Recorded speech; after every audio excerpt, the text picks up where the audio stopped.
for the greatest benefit of humankind. That's what he was looking for. And surely nothing encapsulates Twitter more than for the greatest benefit of humankind. You have taken one of the greatest prizes, the most vaunted prize in humanity. It's about intelligence, it's about literature, it's about compassion, it's about all these different fields, and you're going to give it to somebody who can condense their ideas into 280 characters. You are responsible for the dumbing down of society, Mark. Hello, welcome to episode 2 of the Inane Campaign podcast. I'm Mark Rowe, and once again, myself and my good friend Andy Cleese will be striving to make the world a better place, one inane campaign at a time. Hello, Andy, how are you? Good, thanks, Mark. It's good to hear from you again. Obviously, we took a week off last week. We did. We had a little break. Do you want to talk about why that was? Well, you and I had a bit of back and forth on WhatsApp, and we had a bit of crisis of conscience, didn't we? It just felt a little bit like it wasn't really right last week to put out a podcast saying, hey, isn't campaigning really silly? It's a bit ridiculous. A bit tasteless in the week where America went into a near full-blown race war, I would have thought. Absolutely. So we took a week off. We put our feet up. Did you enjoy your week to yourself? Absolutely. Got plenty of headspace. Got a bit more time on change.org looking through, the silly campaigns that there were. But obviously, I spent quite a bit of time learning about the situation. And I think as a white male of somewhat heavy privilege, I thought I was duty bound to kind of find out about the situation, because I feel very strongly about what's happening in America, and also the structural racism that's happening here as well. I mean, I don't know what you think about what's going on, but I think Trump's essentially trying to position himself as a racist dictator who's going to rule by military force. And I'm genuinely starting to worry he's going to dissolve the normal forms of government, the democracy that America holds up so high. It does all feel quite deliberate, doesn't it? And everything feels very inflammatory. Everything that's being said, it's almost like it's been very deliberately done to cause maximum disruption and maximum unrest and bad feeling, which is incredibly uncomfortable watching it from afar. I mean, obviously over here in the UK, we've got protests as well, and people really saying enough is enough. It's time to come together and stand up for what we believe in, which is great. And obviously for a podcast like this, where we're talking about making a difference and making a change, albeit in a very silly way, we do absolutely respect and have a lot of time for all of those very good campaigns that are out there, and we would fully ask all of our listeners, all 35 of you, to go and check out what else is going on Change. Obviously go and support our campaigns too, but go and check out what else is going on Change, and make sure that you look at those causes. We did put one out on our very limited platform to try and promote one of the good causes that we thought deserved a little bit more attention. I didn't want us to go with justice for George Floyd, not because we don't agree with it, but because it was something that was already getting a lot of traction. It was already getting a lot of people supporting it. So we actually put a campaign from Change to change the texts that are at GCSE English to include Black and minority ethnic writers, so that actually people are educated right from the word go in a different way, and people start to understand these important messages, not just when it hits the news and when everything kind of goes crazy, but right the way through their education. I think that if there is going to be meaningful change, then that is going to be the way to do it. Absolutely. And, when whatever you think of Michael Gove, whenever he made all his changes in 2010 and he wanted to bring in British literature, he sort of threw the baby out with the bathwater. We need a rich, international, multi-ethnic kind of range of voices teaching our children what it's like to live in the world today. And, it'd be great if you could sign that and kind of push that petition. One thing that I've noticed this week is that I'm signing a lot more petitions now, just from being active on change. I know we're looking at silly things and so on, but I feel like I'm sort of becoming a bit more of an activist in a very small scale way. I know it's a bit of armchair activism, slacktivists or whatever, but, been donating and so on this week. And I feel like it is a bit of a turning point that we're in at the minute, and we really need to build on that. Absolutely. But these campaigns do work. We know that these campaigns do work and that they do make a difference. Not least because last time that we were sat here talking, you had said one of the fun ones that you had found was to have a llama emoji. And we were contacted the day that we put the podcast out by one of the listeners who said, guess what? It worked. Save the drama for a llama, Mark. How little we obviously know about the world of emojis. We hadn't even realised that we were talking about a campaign that had been successful and had won already. Well, yeah, I mean, I feel like I've wasted everybody's time now. I can only apologise. There was already that emoji that encapsulates all that kind of depth of feeling, that kind of quirky need to have a South American pack animal in your text to your friends. So apologies for that. Hopefully my inane campaigns can be a bit more useful. Well, you say that. We don't actually know when the llama emoji was launched. Maybe we were just really successful.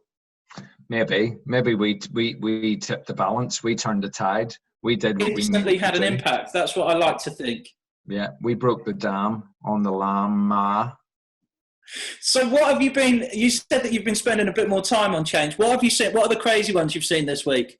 It was get Jackie Forrester off Twitter.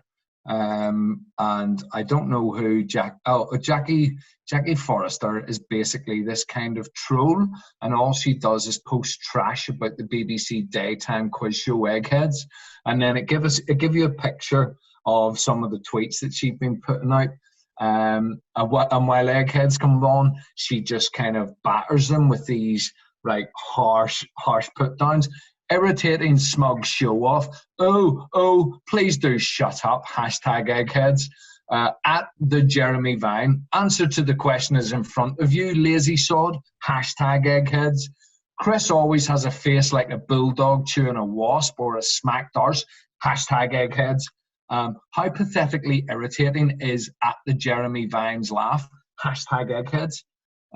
So watch out for Jackie Forrester if you're on Twitter, is all I'm saying. Is the campaign really against Jackie Forrester, or is it in support of the Eggheads? Get her off Twitter. I think this person clearly loves the Eggheads and hates to see them dragged through the mud by Jackie Forrester on Twitter every day. Yeah. So there we go. I don't want to give too much away. I'm slightly worried about my campaign for this week, having heard that. But there you go. I'll tell you more about that later. What sort of stuff did you see this week? Right, there was a couple of good ones that I found. This was an interesting one. Legalise hunting of the remaining beetles for sport with no legal consequences. Who's left? Who have you got? Ringo Starr and Paul McCartney? That's it, yeah. They're the only two left, and they've had enough of them. And the petition is to Boris Johnson. I think he's got other things that he needs to be worrying about at the moment. I'm not sure how that will go down. I don't know how the animal rights people will feel. We've banned fox hunting, but legalising the hunting of beetles. Yeah, I think it might have actually been Heather McCartney who launched that petition. That makes sense. I mean, she's still got an axe to grind about Paul. I mean, Paul does kind of look like an animal, albeit like a slightly lame tortoise nowadays, so he'd be fairly easy to catch. Yeah, that's true. That's true. This was a good one as well. I like this one. It wasn't even phrased in terms of a petition. It wasn't really appealing to anybody to make a change. It was more like a statement. It just says, ketchup is a jelly and everyone knows it. I mean, you can't argue with that. It's semi-viscous liquid, isn't it? It's more or less a jelly, they're right. Well, they're saying tomatoes are a fruit, ketchup comes from tomatoes, therefore ketchup is a jelly or a jam. I think they've missed out a few steps there. They've went tomatoes are fruit, What was the next bit? Tomatoes are fruit. Tomatoes are fruit. Ketchup comes from tomatoes. Therefore, ketchup is jelly. I mean, they've left out vital stages there, haven't they? Tomatoes are fruit. Ketchup is this. Therefore, it's this. Whoa, No, I like whoa. it. That's not how science works. I like the logic of it. I think that works. He got some support as well. He got some support from one girl who just said, ketchup is jelly, don't at me. Now, here's my question to you. If you were going to launch that petition, ketchup is jelly, who would you be petitioning? You got to think it's got to be the CEO of Kraft Heinz. Yeah, that's what I would go for. I asked my wife, because I found this, I asked her, she went the other way, and she was like Mr. Kipling or, jelly makers, jam makers, that sort of thing, wanting them to adopt the ketchup in, right? Yeah. But I think this is genius. They've petitioned Kevin Bacon. Why? Because everybody links to Kevin Bacon? No, because you put ketchup on bacon.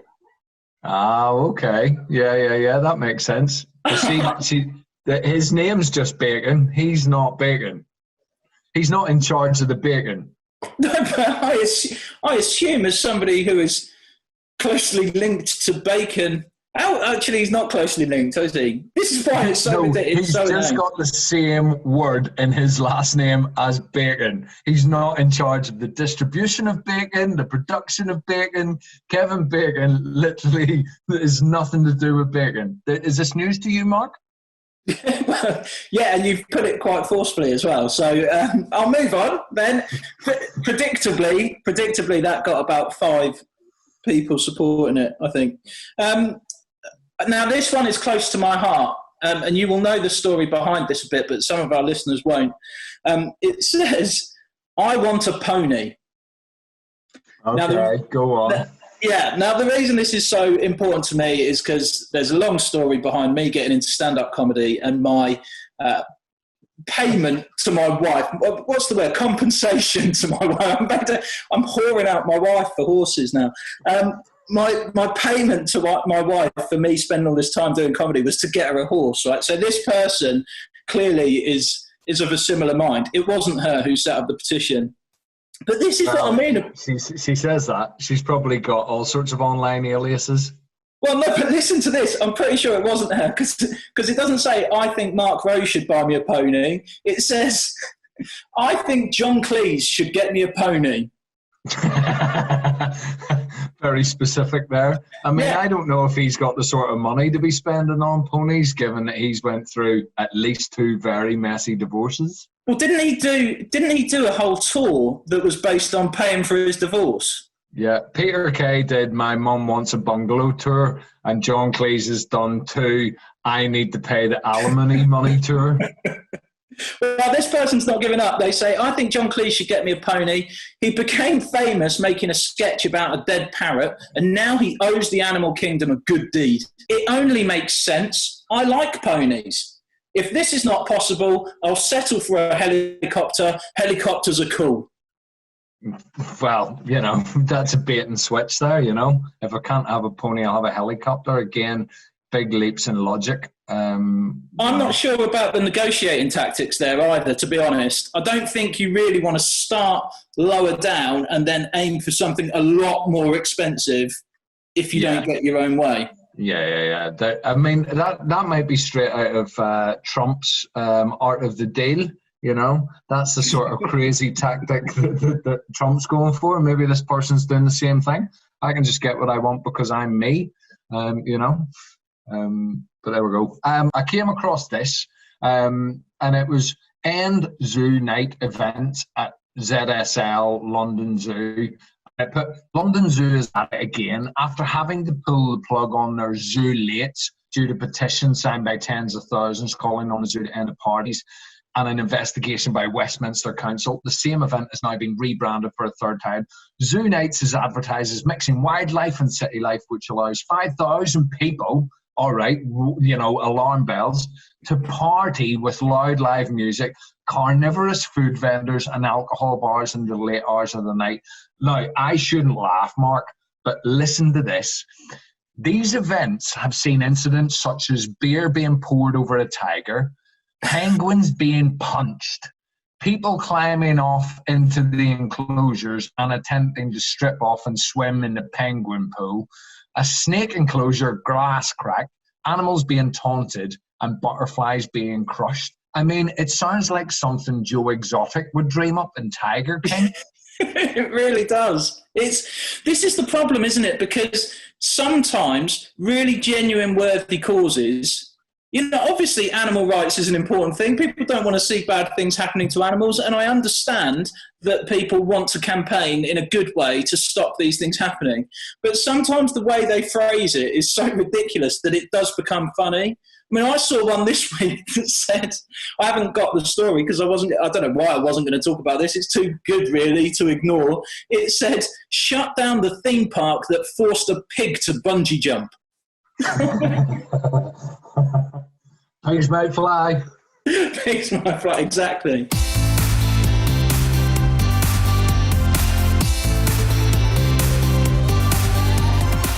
So, one of the reasons that we were on Change this week then, looking at all this stuff, is because we've also both been running our own campaigns. And we said at the end of the first episode that the aim then was to promote your campaign using social media and thinking about the posts that you put out on social media.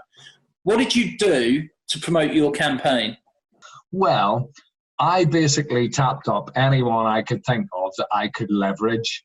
Well, the listeners might not know, but Mark and I are on a WhatsApp group with some other comedian friends, and I even surreptitiously asked two of them to give a thumbs up for my campaign. One of them said he would, and one of them said that he would remain neutral like the Swiss.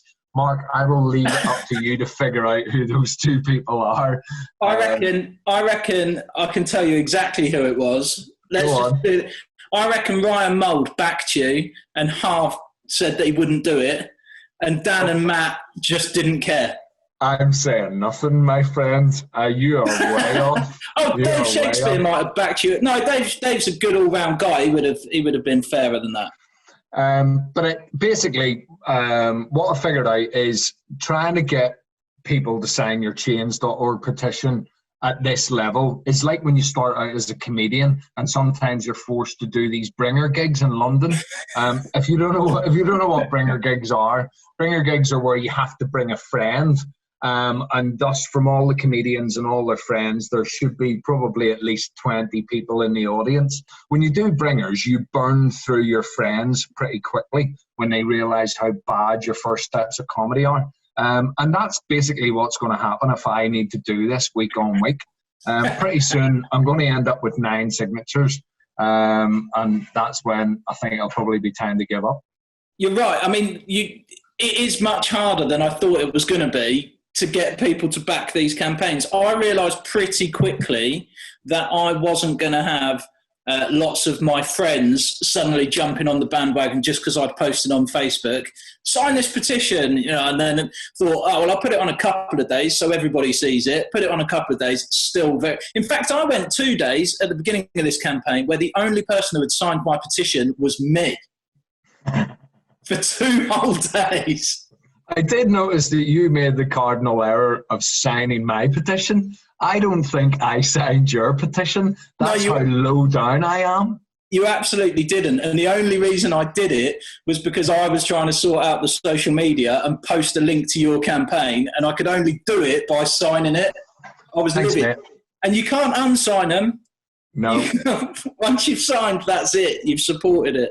So what I'm really saying is, I need listeners to support my campaigns in future, because the limited friends that I have on Facebook are not going to actually back me on any of this. So I thought about that. I got a bit creative, Andy. I started joining, because my campaign was to change violence on TV, to soften the blow of violence on TV, Batman style, by having kapow and thwack and all of that kind of stuff appear on the screen whenever there was any violence. I started joining Batman groups on Facebook, like all the fans of Batman and things like that, and posting about it on there. They could not have been less impressed with the ideas that I had. Mate, there are some seriously kind of enthusiastic Batman fans. The only I got about 3 or 4 likes on these posts that I put up, and then one comment that just went, "Are you serious?" Good old internet. You know, you can always rely on the internet to slap your kind of self-esteem down by 100%. Yeah, but then I got, and this is what there was loads of stuff, just loads and loads of pictures and loads of comments about Batman and pictures of people with Adam West and Burt Ward from the good old days of Batman. And then at 2:00 in the morning, I got woken up by my phone, a notification on my phone, because one of these groups was starting a watch party of back-to-back Batman episodes that they were going to watch like right the way through the night. Unbelievable. Did you watch them? No, I didn't. That was probably my mistake. The other thing that I did was, because it wasn't working and I was so drastically far behind, is I actually tapped up my good friend Tim McDonald, who also does all the tech stuff for this and helps us out behind the scenes. I got Tim to make me some videos of what it would look like if TV Violence had the Batman captions on. So I had John Prescott, you know that clip, that famous clip of John Prescott attacking the protester. So I had that, but with Batman sort of style captions flashing up all over the place. The weird thing about that clip is he's clearly a southpaw, because he leads with his left hand in such an odd way. Like, any right-hander would come round and absolutely crack the guy full in the face, but he lashes out like that. And it's the oddest punch I've ever seen, and he doesn't seem to get an awful lot of power behind it. But that's obviously the fist he leads with. But I seen those videos, and I was like, "There's no way Mark can do these videos. These are way too good." And so again, Tim, have you been giving Tim a bit of money on the side for to help your campaign?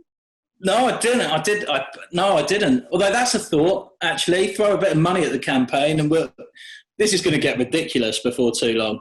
What I did, I went on Twitter and found the Andrew Milsom Twitter feed, and it is the bleakest thing. It's the bleakest Twitter account I think I've ever seen, and I include my own in that. So for anybody who didn't listen to it already, who didn't hear the first episode, Andrew Milsom is the estate agent in your village, right? Yeah, and every week they email me to tell me that they've got nothing to tell me, essentially, about the changes in the housing market. They've got no new properties. They just go, "Sorry, this email's blank. But, we'll wait until it's not blank." And I'm like, I've had enough of this. But anyway, their Twitter account has only got 48 tweets in total and 7 retweets. Basically, they stopped posting on it in 2013. And I put a link on the Facebook page, on the Twitter page, to my petition. But actually, when I was reading the Twitter feed, because it's from 7 years ago, they've just got a list of houses, and the prices seem very reasonable, actually. Did it make your heart break a little bit for what's gone on with the bubble? Yeah, absolutely. But all the houses seem to be making headway, even though Andrew Milsom has 4 offices, one in Marlow, one in Cookham, one in Bourne End, and of course one in Stokenchurch, although weirdly on their website that's labelled as being in central London. So I don't know who's running Andrew Milsom's web presence, but they need spectacles, and they need the login to the Twitter account. I really, really enjoy how unreasonably angry you get about the running of this business. It's not just their emailing, now it's their social media presence. Everything about them makes you really quite cross. Basically, what I'm doing is I'm angling for a job as Andrew Milsom's marketing officer. Okay, well, that might work. Who knows? I've got to get something out of this. Well, I'll tell you what you have got out of it, and I don't think it's going to be too much of a surprise from having listened to the comments that we've been saying and how appallingly my campaign went. But you actually beat me 2-1. You got 20 supporters of your petition, and I only got 10. Congratulations, well done. I think it was a worthy win. he says through gritted teeth. I've put Andrew Milsom in the consciousness of 20 people, and that's the main thing here. That's the real victory, Mark. So Andrew, what we're saying is Andrew Milsom is the winner. Andrew Milsom is the winner. Yeah. Just don't go on their Twitter feed.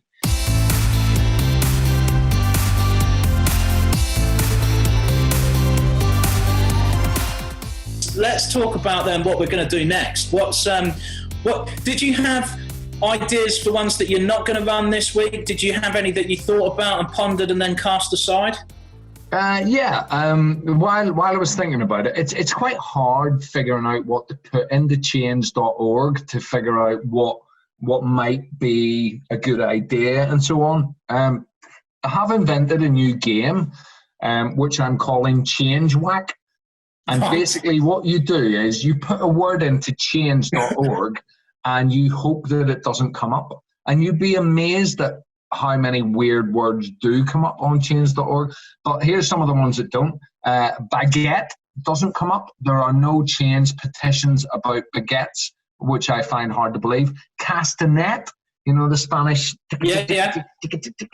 That doesn't come up. Penny farthing. There is nothing about penny farthings, which I find odd, given that you'd see a hipster riding one in London. Somebody must get annoyed about that. And weirdly, the word comic doesn't come up on change.org, which I find very hard to believe. That's just another reason why I lost last week then with my Batman stuff. There's not enough comic people on change.org fighting for your struggle, Mark. So what did you come up with that you disregarded? Have you ever heard of Bamboozle? Yeah. The game on like CFAX. Was it CFAX or Teletext? Yeah. Whatever it is. Yeah. I wanted to resurrect Bamboozle. So I put Bamboozle in. You remember it? You had the 4 coloured buttons on the fast text tellies. Yeah, it was basically Who Wants to Be a Millionaire, but you won nothing. Yeah, but if you had a fast text telly in the 80s or 90s, you were basically like royalty in your neighbourhood. But I loved Bamboozle because it was sort of pre-internet time wasting, Yeah. But unbelievably, right, get this, Mark, Tuesday the 15th of December, 2009 was the last ever Bamboozle. That means teletext was existing deep into smartphone territory there. Yeah, it is surprisingly late, isn't it? But I do sort of remember something about them shutting it down because it must have been the move over to digital TVs from analog and all of that, isn't it? Yeah, it must have been. I thought they'd killed Bamboozle off years before that. But imagine being on teletext in 2009 when you can play Call of Duty with someone from Tajikistan. You're sitting there with your fast text and these people are killing each other in real time over the internet. It's like, what are you doing? Just, do something useful. Right, anyway. So my campaign was going to be to bring back Bamboozle. The internet geeks are way ahead of me.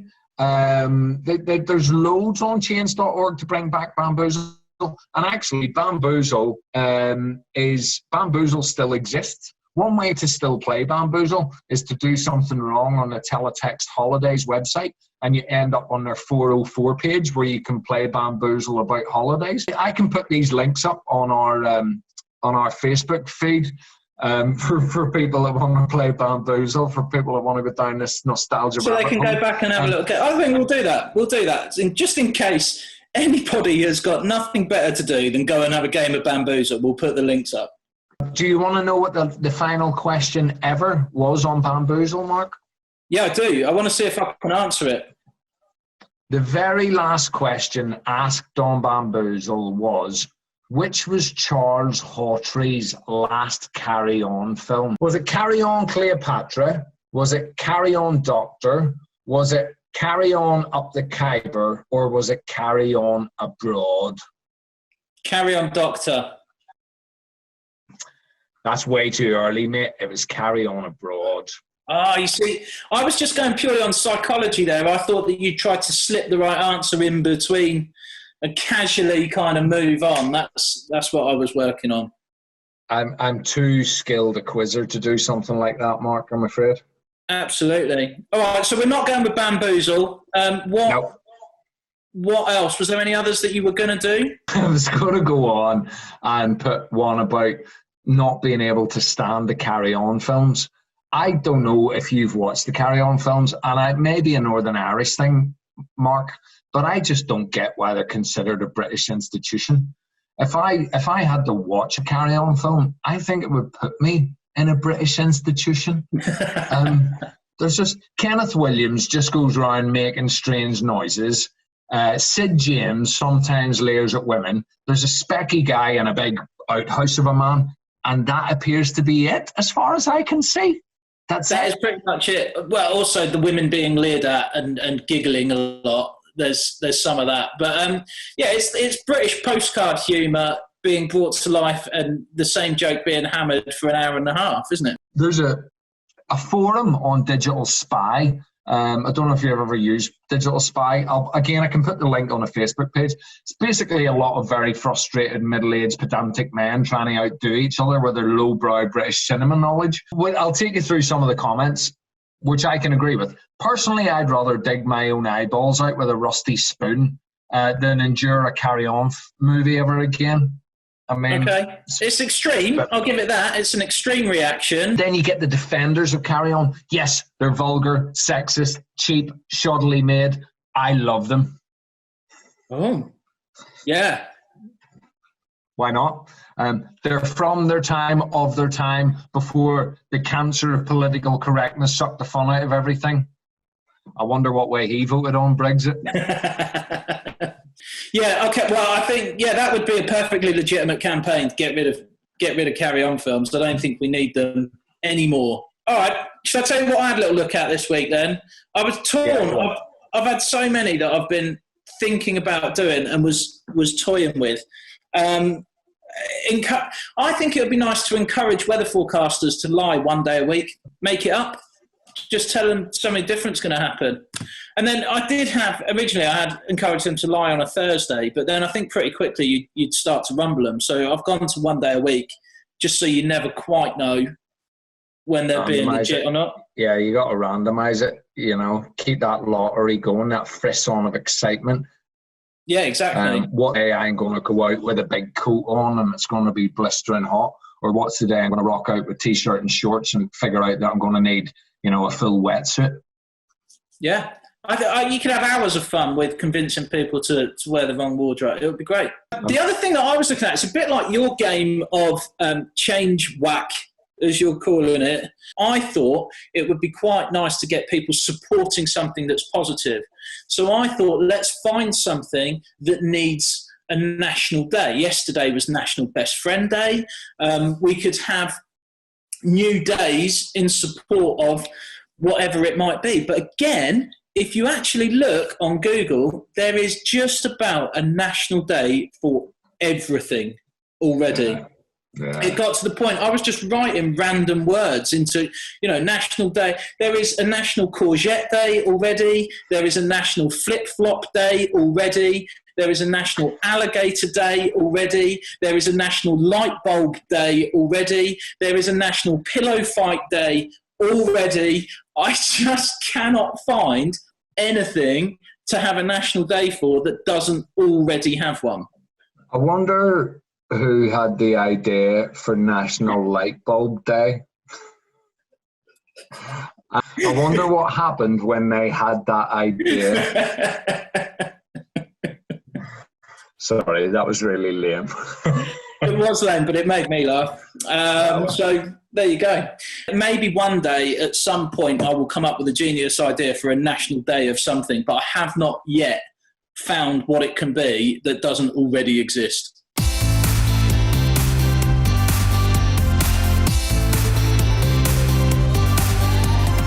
All right, so what did you go for? What's your campaign this week? Have you got a pitch for me, or are you going to tell me what the campaign is? Yeah, I got a pitch for you. Do you want me to go straight into the pitch? Yeah, let's just hear it. All right, okay. Here we go. Strap in. It's a long one. Boris Johnson is no doubt a fascinating character study. He's a man bereft of any real oratory skill beyond one after-dinner anecdote. He's a man denuded of any real power after someone drove to Barnard's Castle. A man who wanted a shiny musical toy, and now that he has it, he doesn't know what to do with it other than shake it around and hope it plays the right tune. A man who's continually sought responsibility for things but lacked the nerve to properly accept that responsibility and follow it through. Children, no one knows how many. London, remember the zip wire, the cable car. Brexit, that's going well. And now the Prime Ministership of Britain. All of these things have a weight of responsibility. A responsibility Boris Johnson has searched out, but responsibility which he has never embraced. He has swerved more often than the Stig. It would be far too obvious to talk about the elephant in the room in regards Boris Johnson's inability to accept responsibility. So instead, let's chuck in a giraffe. It is clear Boris will never accept responsibility unless we foist it upon him. And what better reminder of your need to actually take care of business than that business being able to grow up to 19 feet tall? You cannot avoid looking after something that obvious. If we can simply get him to acknowledge and care about something that huge, perhaps maybe we can get him to look after something much smaller, like his new baby son, or the economic or physical health of this country. Boris needs this. We know he's going to find it hard. I mean, what do you feed a giraffe? What happens if it eats all the roses in the Downing Street garden? What happens when Rishi Sunak complains about being stared at in the number 11 shower? How will he get the giraffe in the back of the Prime Ministerial Jag? What happens when people figure out it probably has more sense than its owner? These are all questions which would surely help Boris learn. He cannot simply walk away from something which needs to eat 34 kilograms a day. For a quick comparison, that's one 11-year-old girl. And from this problem solving, perhaps Boris can square the circle of an independent, globally trading Britain who can also get a trade deal with our saucy European neighbour. If we don't do this now, Boris might think he can continue going even higher and not accepting even more responsibility. Who's to say the next position of power he trashes won't be even higher again? Pope Boris I. We cannot allow such a venal man, such spiritual power. Admittedly, that has been done by the Catholic Church before, but not recently.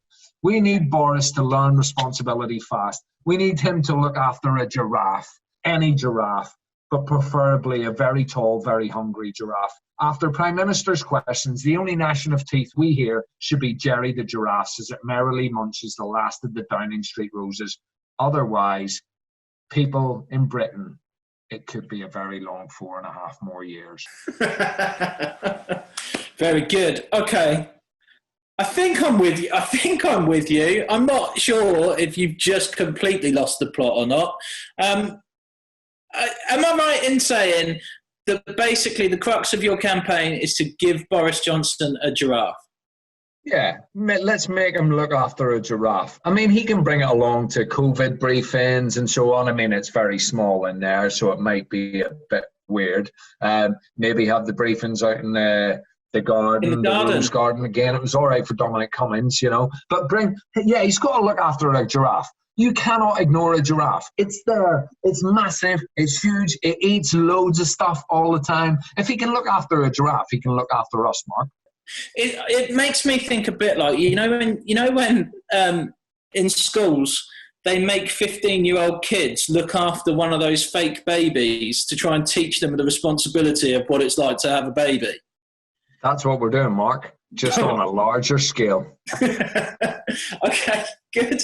And was there a particular reason for a giraffe, or? I didn't want to go with the obvious, which is an elephant, because it would be the elephant in the room, and the elephant would represent his responsibility.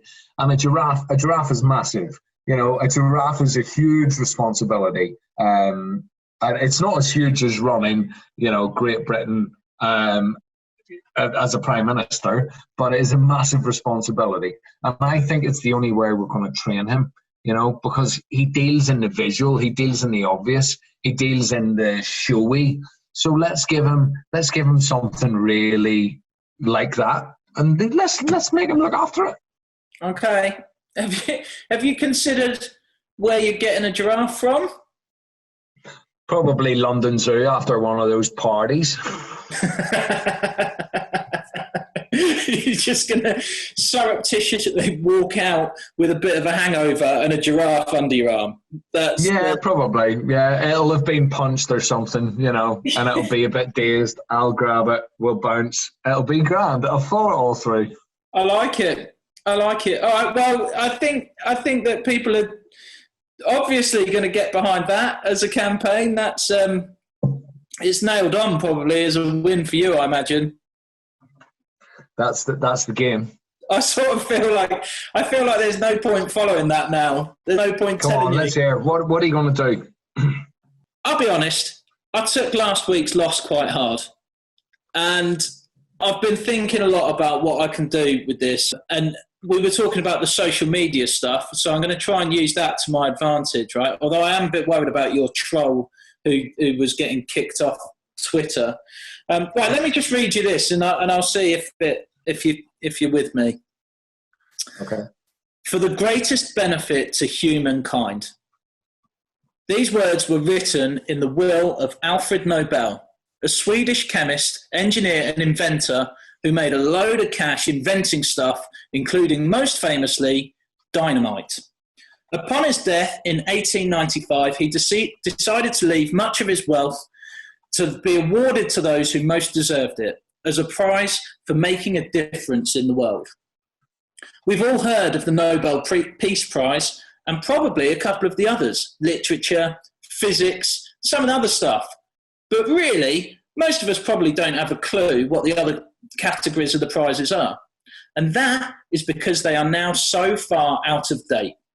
You can't keep giving prizes to people for inventing bridges and writing books. We've already got bridges and books. The people who are really providing the greatest benefit to humankind are not getting the acknowledgement that they deserve. So let's move with the times. We all know that the real benefit to humankind in 2020 all happens online, on the World Wide Web, created by Tim Berners-Lee, himself a winner of the Nobel Prize for Computing. And that the real people that are making a difference are doing so in just one place, Andy: Twitter. Let's pay tribute to Alfred Nobel with the most radical and explosive reform of the prize awards in its 125-year history, by giving recognition to those people who can use their words to capture the hearts of people right across the world, who can highlight the issues that really matter in modern society, and who can accurately fill you in on the pointless details of their meaningless lives, accompanied by a picture of them pouting like a duck. And what's more, they do all this in no more than 280 characters. Surely there is no more noble a campaign to support than creating a Nobel Prize for tweeting. Hashtag, you know it makes sense, hashtag worthy cause, hashtag inane. Hashtag absolutely. Okay, so a Nobel Prize for Twitter. Nobel Prize for tweeting specifically. Nobel Prize for tweeting. That's what I think we should be doing. What's the difference between a Nobel Prize for Twitter and a Nobel Prize for tweeting? Well, it feels like if it was for Twitter, then you'd be giving it to Twitter and not the people who are using... Well, for the use of Twitter. All right. Not just every year someone rocks up to the head office of Twitter and goes, here you go, it's another Nobel Prize. Well done for being Twitter. That is not what Alfred Nobel wanted. Exactly. That's not what he would have wanted. But I do think what he would have wanted was to see the prizes rolling with the times for the greatest benefit of humankind. That's what he was looking for. And surely nothing encapsulates Twitter more than for the greatest benefit of humankind. You have taken one of the greatest prizes, the most vaunted prize in humanity. It's about intelligence, it's about literature, it's about compassion, it's about all these different fields. And you're going to give it to somebody who can condense their ideas into 280 characters. You are responsible for the dumbing down of society, Mark. Hang your head in shame. It's like an art form. Tweeting is like an art form in itself. You've got that restriction. You've got to be able to encapsulate the way that people feel and get across your message. You've got to be able to make a difference for the greatest benefit of human. I'm not talking about giving it to people who tweet about what they have for dinner. I'm not talking about giving it to people who tweet about, the nightclub that they're going to, et cetera, et cetera. I'm talking about the real stuff on there, the people that actually put out poignant, well-constructed, powerful, meaningful tweets. You're just attention deficit, Mark. That's your problem. That's all you can manage. No, do you know what it is? I'm convinced that if I put it on Twitter about Twitter, I had a little look. There's a page that's really easy to find with the 50 most prolific, what do they call them? Is it Twitchers? Tweeters? Tweet, whatever. So all I'm going to do is tag them into a tweet and suggest that they might win it if the Nobel Prize for tweeting becomes a thing. All it's going to take is one of them to retweet it, surely. Who was that girl earlier that was saying, don't at me? You're literally doing the opposite of that. You're literally going to at them. Yeah, that is exactly what I'm going to do. Oh, no. I've made a terrible mistake here, haven't I? I've thought big and national. You've thought international. If you can get Donald Trump to tweet... Well, he's on the list, man. He's on the list. Of course he's on the list. He's the person that uses Twitter the most when he should be running the biggest sort of power in the world. By its nature, though, as well, it plays into the ego of these people. I mean, imagine Elon Musk thinking he's going to get a Nobel Prize for tweeting. That's good, mate. That's good. Let's see how it pans out. If you can pull this off, this may be the greatest Indian campaign of all time. And we're only on week 2. Yeah, I just got to figure out a way to get my message out there. I guess it's going to be heavily giraffe based. Good luck joining all the Facebook giraffe groups that are out there. Yes, excellent. Although they may not want Boris Johnson to look after a giraffe, because let's face it, it's only going to go south if he looks after a giraffe, isn't it? Yeah, actually, I think you're right. Well, let's see. Maybe the comedy aspect of mine might kind of make mine catch fire. But if you can tweet those people, if you even one of those 50 people gives you some traction, you're going to spread like wildfire. Well, let's see. Let's see what happens. Here's the challenge this week. I know we've been talking a lot about social media, but one of the things that they do on Change is they talk about the pictures that you put on your campaign. And one of the things that you can do is you...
use their smart features function, where you select a few different pictures, and the ones that seem to work best are the ones that they will then use on the campaign. So I'll have a look at it and work out what's working for you. And obviously we'll also bung them on the Facebook page and Twitter and Instagram and all of that. So people following us, if they want to, have a little look on @InnanePod. That's the place to check out all of the things that we're doing and be able to follow these campaigns for real over the next week as we try and get a few more people to support our campaigns and sign the petitions. Let's do it, mate. Let's do it. I got Google image search a treat. All right, well, good luck this week, mate. And I look forward to catching up with you next week and seeing how both of the campaigns have got on. Yeah, absolutely. Absolutely. Please don't win. I hope I do. Right, take care. See you next week. Save the drama for the llama. I really thought you were going to go save the drama for the giraffe.